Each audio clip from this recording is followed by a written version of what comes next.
Well, welcome back for session 2. In fact, if you notice on the board here behind me, just a few minutes, I'm really calling it session 2A. What I found is that the 3C media sometimes has difficulty loading and putting on their platform any videos that are longer than about a half an hour or so, actually 1 gigabyte or so. So what I've tried to do here is probably to break these sessions down instead of the session we should have for today as being, I think it's 35 to 37 and maybe page, let me see what the other page is, 35 to 37 and also page 44 and 45. Instead of doing those 2 pages here in one session, what I'll probably do is call this first page, page 35, session 2A, and then the second one, page 44, session 2B, okay? So whenever you look at the syllabus, again referring to your syllabus here, when you look at the syllabus and you check to see where it says today's information and session 2, make sure you look for session 2, maybe A, B, C, whatever, because in the future I'll probably do the same thing. Depends on the length of the sessions, but in many cases I think it's probably better just to cut it off after each page, and that way I'm sure that they'll upload very nicely onto 3C Media. So in this case, session 2, I look for session 2A, B, C, whatever on the files to make sure that, that's to say the video files, to make sure that you've watched them all, okay? That said, I think next thing is to make sure that you have probably, hopefully already, copied off the Trig foundational data. Very, very useful. I've tried to put most of the items in the Trig onto the pages there to save you looking through many, many pages in the book, okay? So a nice little handy item. The next one is the Trig functions, the table of Trig functions. And again, I'm not sure whether we'll use this abbreviated table or a longer one. But in any event, it's good to have anyhow. It's only 1 page. And then, I don't think I had this available for you last time, but there's the unit circle, also some information. It's just a little handy item. Don't necessarily need it, but nice to look at, nice and colorful too. Okay, so I probably won't mention those again. I just want to say it a second time so you know what we're up to. After that, I'll assume that you know all about this and we'll go on from there. Okay, let me get started then on session 2, and we'll try to get that done so that we can put it up on the file without any problems. The first thing we need to do is look at some of the information you need to know. This is a very basic information. Hopefully maybe you've seen it before. Some people have been exposed to this in the second year algebra class or maybe in their Math 115 if you've taken that. First is that standard position is right here. It's with the initial ray here along the positive x-axis and the terminal ray here. It could be in the first quadrant, second, third, it could be any place, but the terminal side is from the origin outward, and then theta is going to be that angle between those two, okay? Usually we kind of look at it there, standard position, but it could rotate as many degrees as we like. Definition, and I guess when I did this erasure, erase a little bit of that. The definition of sine is y over r. Now, what we do is we say, look, in our triangles, we talked about the 30, 60, and 90 triangles in the last session. In our triangles, we said, look, if we consider in a right triangle the opposite side over the hypotenuse, or if we do it in, let's make it right here. We have right there, this would be theta down in here. I'll make it a little bit smaller. Theta's in here, and then this of course is y, and this is r, the radius if you would. Make a circle called the unit circle, and this is x. And then we assign a certain name to those ratios. In other words, the ratio of y over r. This ratio we call sine. The sine of this angle theta. Or it's also called, if this is the angle, opposite the angle, this is y, and then the radius or the hypotenuse is there in our right triangle. So you could also call it the opposite over the hypotenuse. Now your author may save this for later, I'm not sure. I think the author starts out with the coordinate axes and uses x, y, and r, but it could also be these words. Some people learn the definitions that way. But these are just definitions. We say, look, we are arbitrarily assigning the word SINE, abbreviated SIN, to y over r. That's our ratio. The ratio we call sine. The ratio we call cosine is x over r. or the adjacent over the hypotenuse. This is the adjacent side to the angle, and that's the hypotenuse of the radius. So a cosine is x over r. And then tangent is the opposite over the adjacent. It's called y over x. Now, if you flip these, if you take the reciprocal of these, each has its co. Sine has its co, which is cosecant. So if you turn the sine upside down, 1 over the sine, that's the cosecant. And that's, of course, if you turn this upside down, r over y. The same for the cosine. The cosine has its co. Actually, it's a co already. The reverse of that would be the secant. So the secant is right here. It's 1 over the cos, and that's, if the cos is x over r, that's r over x. And then, of course, the tangent has its co, the cotangent. By the way, sometimes also, maybe a little bit older books, it's CTN. Sometimes COT and sometimes CTN for cotangent, okay? And the cotangent is a reciprocal of the tan or x over y. And then, again, on this, let me see if I can find it here. On this information sheet, the foundational data, I have the standard position there for you, as well as the triangle and the 30, 60, 90, how that's derived. And down at the bottom, some nice useful tables. This table I'm going to talk about right now, this one, the STC one. And then this one is kind of nice too. We'll probably save it for a little bit later, but it gives some of the basic standard angles and the relationship. I didn't simplify that. Obviously, the square root of 0 is 0, but I wanted to show you the pattern going on. 1/2 radical 0, 1/2 radical 1, 1/2 radical 2, 1/2 radical 3, 1/2 radical 4 for 0, 30, 45, 60, and 90 angles. But we'll talk a little bit later about that. But I do encourage you to get this file. It's very, very useful. Print it out. And it kind of says a lot of what I'm saying here, too. You don't have to write all what I have on the board here down. Although you can probably take a picture of it, I guess, if you wanted to. But no reason to do that. What's important here is that this little table tells you where these functions are positive. So that STC, sine, tan, and cos, if you say it twice, STC, STC, right there. Sine, tan, and cos are all positive in the first quadrant. Only the sine and its reciprocal. I say sine, tan, cos. What I mean to say is here, I'm just giving you the basic functions. Also the reciprocals. When you turn something upside down, the sine, the SIGN, sometimes I'll be saying, I'll be spelling things, because when I mean SIGN, positive or negative, as opposed to SINE, the sign. So sometimes you'll see me spelling things, not because I don't know, I think that you don't know how to spell it, but I'm trying to refer to one versus positive and negative versus the sine function in the trig, okay? So when you turn these upside down, of course, they are also positive. Sine, tan, cos, and cosecant, cotan, and secant. Here, only the sine is positive, and its reciprocal, of course, the cosecant. The third quadrant, only the tan and the cotan are positive, and then here, only the cosine and the secant are positive. So sine, tan, cos, tells you where they're positive. We're going to need that later on, in fact, for today, to find out whether these things should be positive or negative. You'll see that in a few minutes, okay? So that's the data we need for today, kind of basic informational data. Hopefully, after a few weeks, you'll have this memorized, okay? And it is something that we kind of memorize to get in our heads. So start practicing as soon as you can, okay, if you haven't seen it before.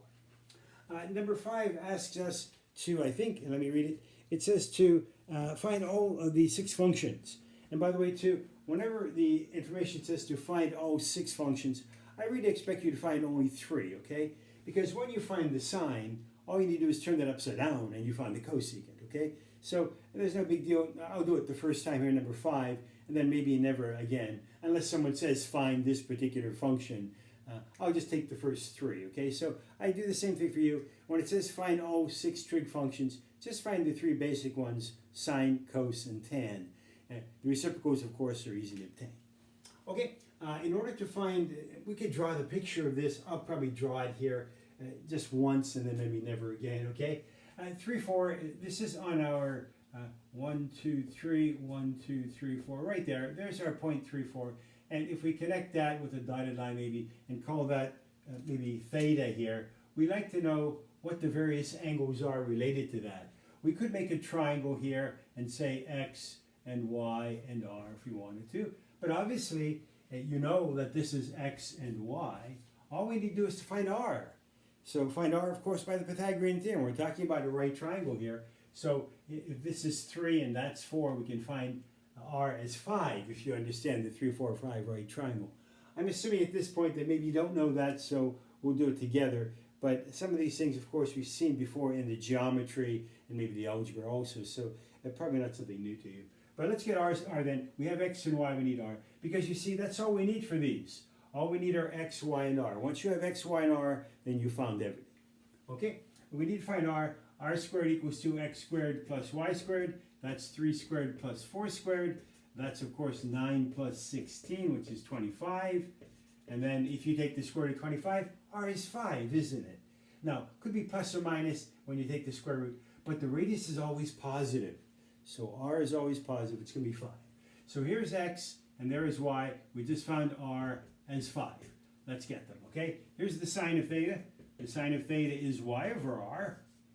Sine of theta, y over r, that's 4 over 5, 4/5. The cosine of theta is x over r. And that's going to be 3x over 5. And lastly, the tan of theta is y over x. And that's going to be 4 over 5, okay? Well, 4 over 3, my mistake, 4 over 3. Okay, okay. There's sine, cos, and tan, the basic functions. To find the cosecant, just turn this one upside down. I'll see if we can fit it here. The cosecant of theta is equal to 5/4. The cosine, its reciprocal is secant, so the secant of theta upside down is 5/3. And then lastly, the tangent, the cotangent is the reciprocal there, and that's going to be 3/4. Okay? So those are your 6 functions. I'll probably put a green box around all this. I'm trying to fit as much as I can in here on one board without wasting time to erase all these good things. But I think I'll have to erase this anyhow. I need a couple other problems I couldn't fit on the board here, so we'll probably need to erase it. Okay, let me check to be certain I haven't missed anything on that for number 5, and then we'll proceed to the others and maybe do them a little bit quicker, okay? Number 5, 4/5 sounds good for sine, and then cosine 5/4, the cosecant is 5/4, so that's good. And then cosine 3/5, and tangent is 4/3, and that looks pretty fair, I think. Okay, 5/3 for secant, and 5/4 for cosine. Okay, looks nice. Let's go ahead and do, I guess I should talk about this first. It's in the first quadrant, right? It's in the first quadrant, so everything's positive. Now, this one is not the first quadrant, so we're going to have to worry about the SIGNs, whether they're positive or negative, okay? We need to worry about that. Although it probably won't be too bad because we know that -5 here, that's the radius always positive, so we have x with that positive. We'll check though to make sure when we finish that we have the SIGNs right at the end, okay? We have x and y, we need to find r. I think you can find r very easily on this. R squared is equal to x squared plus y squared. And then that's, of course, 25 again. So it looks like r is going to be 5, isn't it?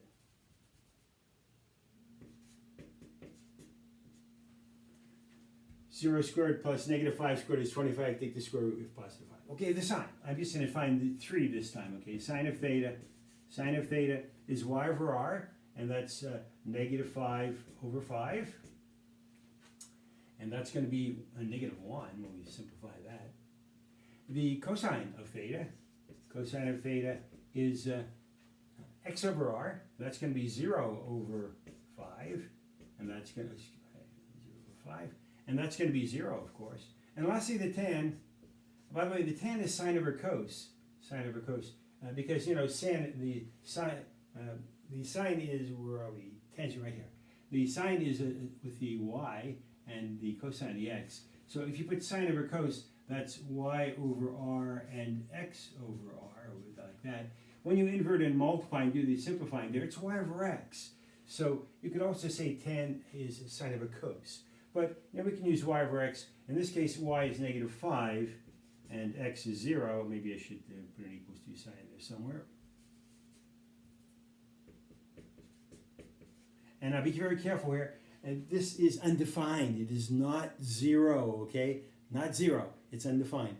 And you'll see in some of the table that you have there, you see 3 dashes there, or some dashes. It means it's undefined, okay? So it isn't left blank for a reason. It is left blank for a reason because it's undefined. So this is undefined right here, undefined. And when we look at the pictures, you'll see why that's undefined, okay? if you want to make the picture here, you could very easily find out what's going on because this is 0, negative 5. So 0 and negative 5 is right here. It's this point right there, 0, negative 5. And you see, we're talking, if we talked about a unit circle here, then this y is negative 5. We're talking y now, negative 5. But r is also 5, isn't it? The radius there, 5. So you can see that we didn't have to really find this if we knew what was going on here. And notice that what happened was, as this went larger and larger and larger, the x became smaller and smaller and smaller until the x went to 0. You know, if we're talking about the rotation of the angle, the x goes to 0 there, and we had that already as 0. So when we put these numbers in, we should expect negative 1 for the sine, and the cosine, because x is 0, the cosine is also 0, but the tangent is undefined. As I said, we can't see that too well with this particular curve. We'll see it later when we look at the pictures, okay? So these are the three you need for the number 13. I'll kind of circle those. And then while I'm saying that, I'm going to go ahead and just talk about what the reciprocals would be, okay? The reciprocal of the sine is the cosecant. If you turn this upside down, it gives you the same negative 1, doesn't it? So cosecant and sine are the same negative 1. Be careful with this one. When you turn the cosine upside down, you get the secant, and that gives you 0 on the bottom here. The answer is not 0 again. The secant would be undefined. And then the tangent, when you turn that upside down, that's going to be 0 over negative 5, which is 0. So the cotangent is 0, okay? Cosecant, negative 1. This already the secant is undefined, division by 0. The cotangent is 0, okay? We're looking now at number 29, and let me check to see what 29 is asking, because I knew what these two were asking. 29 talks about draw the standard position angle and the terminal side, and find the same sine, cos, and tan, just the three, okay, sine, cos, and tan. We already did this just a moment ago, 13, but this time they're asking for only 3, sine, cos, and tan, and that's kind of obvious there. This, of course, is x, and this is y, and then obviously you can see that r is 1, isn't it? If you need to go through the Pythagorean theorem, go through that. R squared equals to x squared plus y squared, 1 squared plus 0 squared, 1, the square root of 1 is 1, so r is at 1, okay? R equal to 1, let's put that in here. Okay, the sine. The sine of theta. By the way, this is 0 degrees. What I did was I put the red bar over top of the blue. Actually, the line is right over top of itself. There's no rotation at all. This is 0 degrees. And I should have mentioned that the book says 0 degrees there. They want you to find the sine, cos, and tan of 0 degrees. So that's why my picture looks like that. Okay, sine is y over r. Y is 0, and r is 1, isn't it? Y over r, 0 over 1 is 0. Sine is 0. There is no y value here. That's 0. And, of course, r is 1, so 0 over 1 is 0. The cosine. Cosine of theta. Cosine is x over r. And that's, of course, 1 over 1, isn't it? X is 1 and r is 1. So cos of theta is 1. And then, lastly, the tangent of theta. Tan of theta is sine over cos, if you would. Just put 0 over 1 if you want. Or x, y over x, 0 over 1 also, either way. And 0 over 1, of course, is 0. Okay?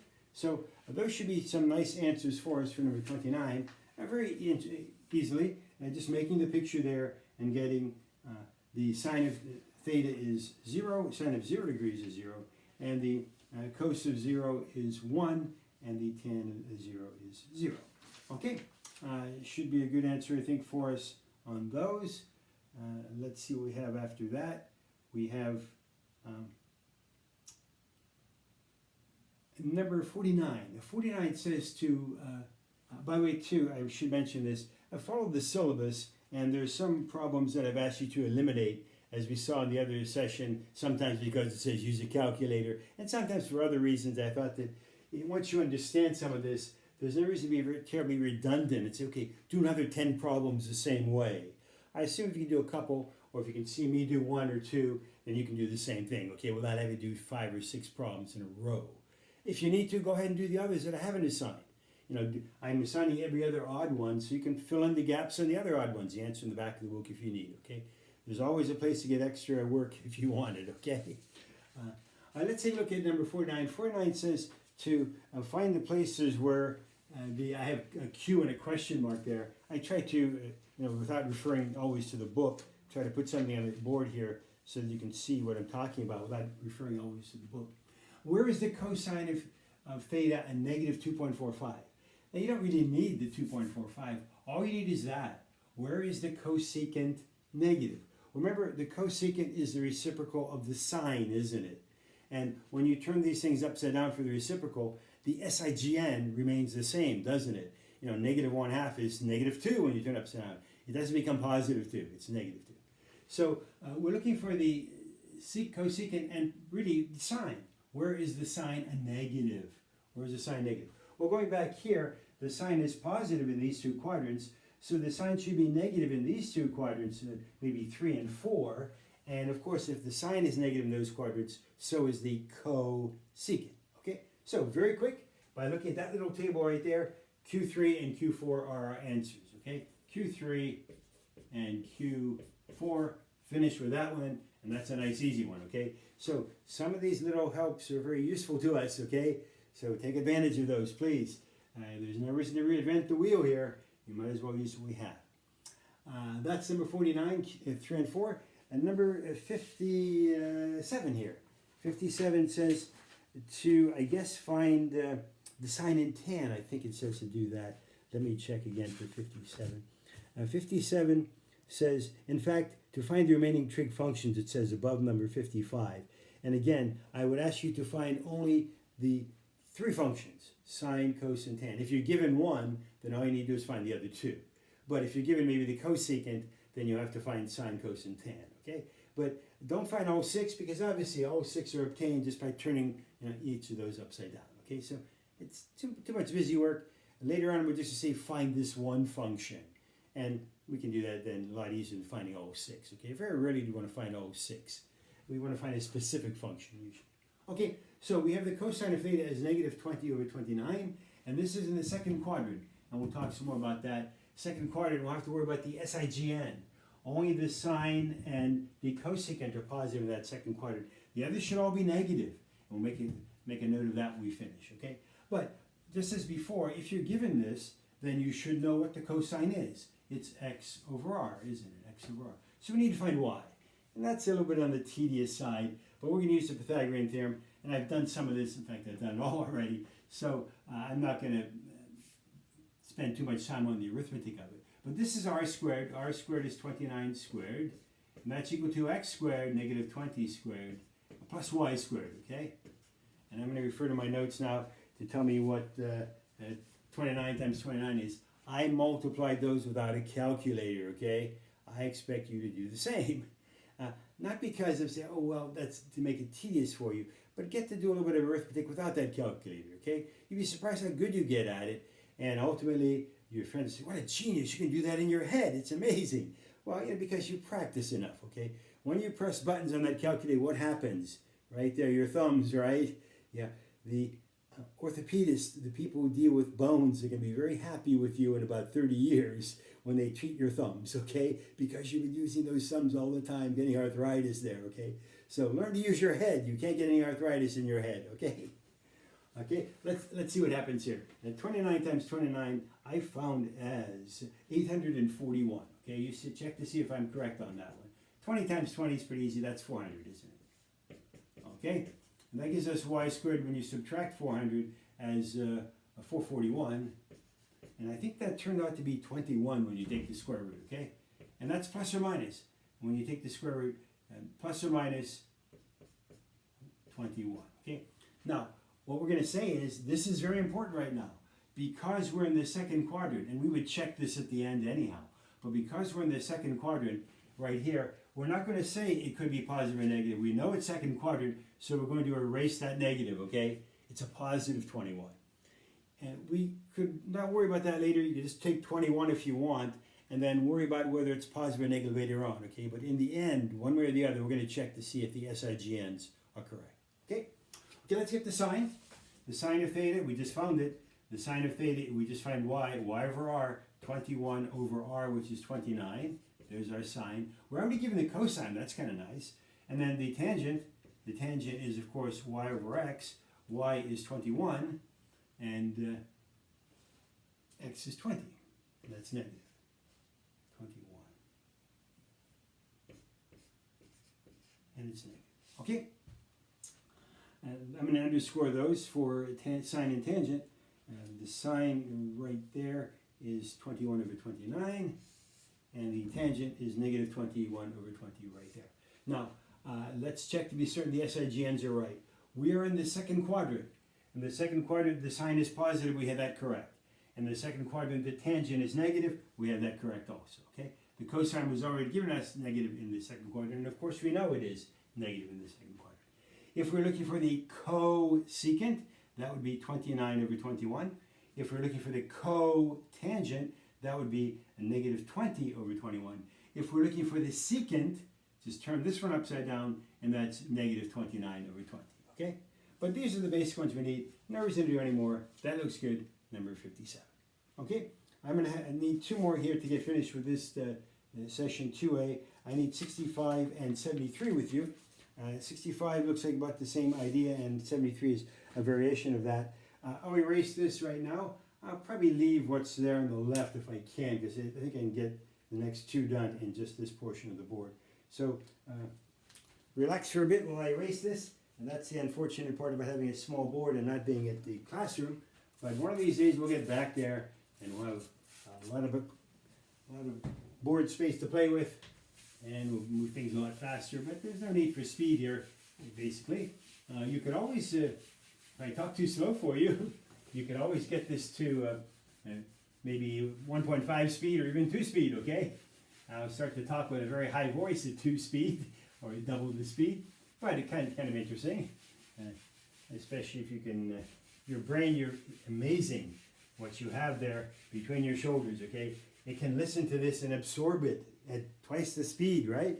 If you concentrate. So it's amazing what you can do. Just push yourself a bit. Don't be lazy.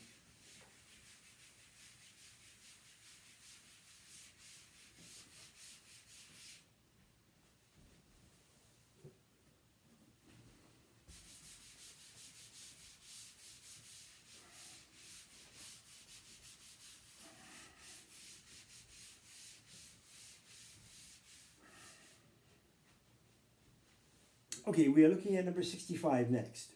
And we're still here on page 35 to 37. I say 35, it might be 36, 37 in here now, I don't know. But that's the section we're in, okay? Number 65. And 65 says that we'd like to find the remaining trig functions again, given the information. Okay, for 65, we're given the fact that the cotan of theta is 1/2. Let's see, that's good. And the cosine is greater than 0. Okay, cotan of theta is 1/2.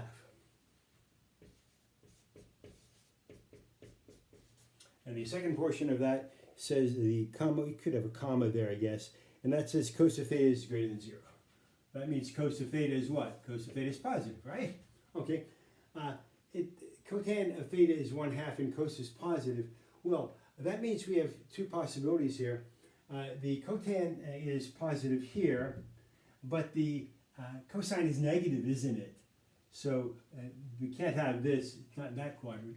In order for this cosine to be positive and the tan or cotan also positive, the tan and cotan are both positive. Tan and cosine are both positive in the first quadrant, isn't it? So we're really talking about the first quadrant. Even though it doesn't say the first quadrant, that's what we're talking about here, okay? So this is first quadrant because there's only one place where the cotan, or the tangent, if you would, is positive, and the cosine also positive, right there. Okay, so this is first quadrant. There's no negatives to worry about anyhow, so that's nice and easy. Okay, what about the cotan? The tangent is y over x, so this is x over y, isn't it? We need to find r. That's pretty easy, I think. R squared is equal to x squared plus y squared. 1 squared plus 2 squared. 1 squared plus 2 squared. Again, I'm writing this out, but I'm hoping that it's pretty obvious that that's 5. So r is rad 5. R is rad 5. Okay, let's find the sine. We need all three because we don't have all three. The sine of theta is y over r. Y we know as here 2, and r is rad 5. And again, do not leave it that way, please, even if the author does. I'm not sure, I didn't check the back of the book on this, but we probably should. If the author left it this way, that is not good, okay? And I'm going to try my best to get what's in the back of the book for the answers.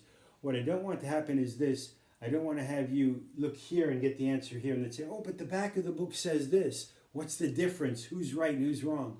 Well, it's not about who's right and who's wrong. You've learned before, I think, that the radical should not be in the denominator. And I'm not going to change that. That's something that probably some prior instructor said, look, this is important. I'm not sure really how important it is. It was important for us before because we didn't have computers.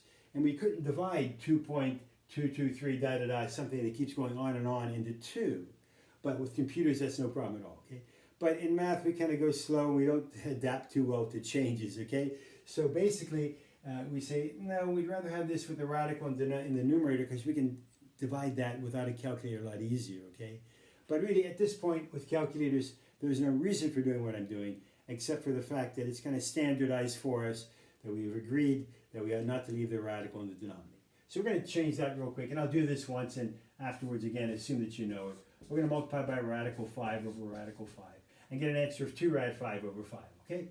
So this is 2 rad 5 over 5. That's the sine of theta for us right there. And it is positive because we're talking first quadrant. The cos of theta, of course, is x over r. X we found is 1, and r is still rad 5. When you multiply by rad 5 over rad 5, that's going to be rad 5 over 5, and that's going to be our cosine. And again, it's in the first quadrant, and therefore it was greater than 0. Let me check to be certain that was right on that. Greater than 0 for 65, yes, it says that, so it's positive, and that's what we have here. Lastly, the tangent, real easy. Just turn this one upside down. The tangent of theta is 2 over 1, or 2. Tan of theta is equal to 2.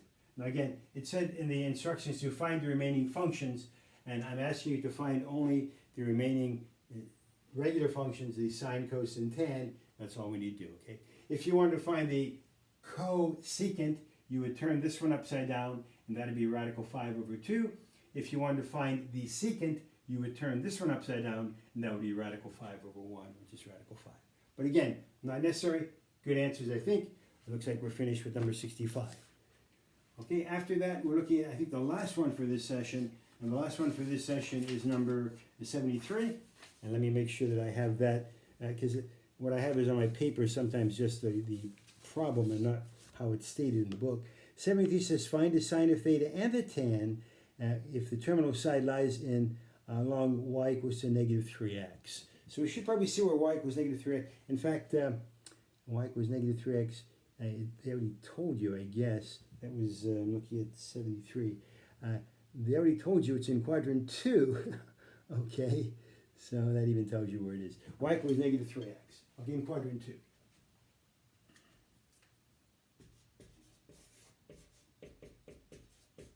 Q2. Okay, well, in Q2, let's take a number here. How about negative 1, for example?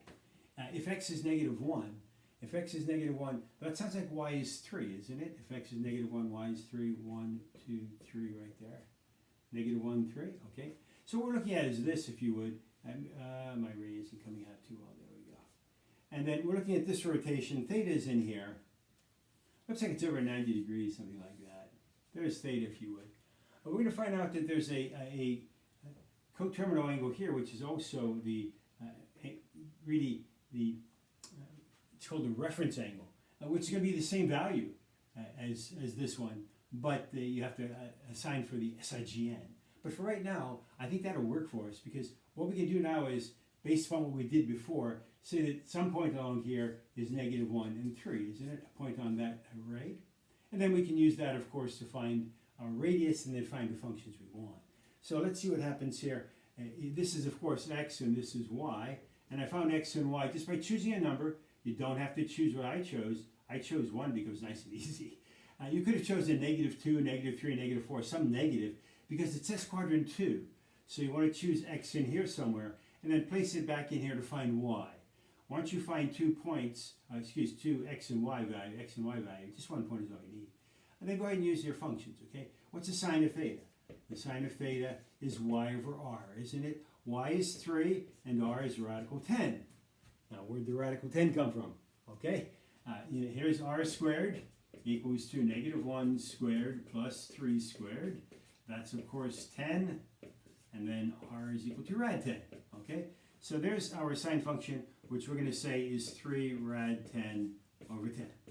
And then the last thing you want to do is to make sure you have the SIGNs right.